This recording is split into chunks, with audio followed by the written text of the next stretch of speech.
মধ্যপ্রাচ্যে চলমান উত্তেজনার প্রেক্ষাপটে একের পর এক সামরিক পদক্ষেপে যখন অস্থিরতা বাড়ছে, তখন প্রশ্ন উঠছে এই সংঘাত আসলে কার বিরুদ্ধে এবং কোথায় গিয়ে থামবে।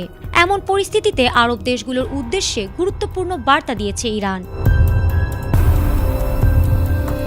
ইরানের পররাষ্ট্রমন্ত্রী আব্বাস আরাকচি স্পষ্ট করে জানিয়েছেন, তাদের যুদ্ধ আরব দেশগুলোর বিরুদ্ধে নয়, বরং এটি কেবল যুক্তরাষ্ট্রের সঙ্গে চলমান সংঘাতের অংশ।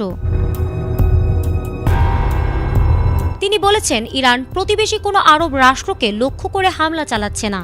যেসব স্থানে আঘাত আনা হচ্ছে সেগুলো মূলত মার্কিন সামরিক ঘাঁটি। তার ভাষায়, এই লড়াই আঞ্চলিক দেশগুলোর বিরুদ্ধে নয়, বরং যুক্তরাষ্ট্রের উপস্থিতি ও সামরিক তৎপরতার বিরুদ্ধেই তাদের অবস্থান।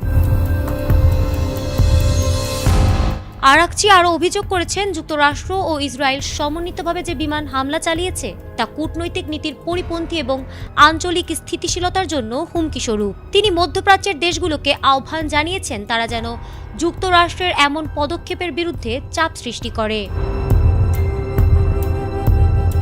সাম্প্রতিক উত্তেজনার পর আরব দেশগুলোর মধ্যে উদ্বেগ তৈরি হয়েছে, ইরানের হামলা তাদের ভূখণ্ডে বিস্তৃত হতে পারে কিনা।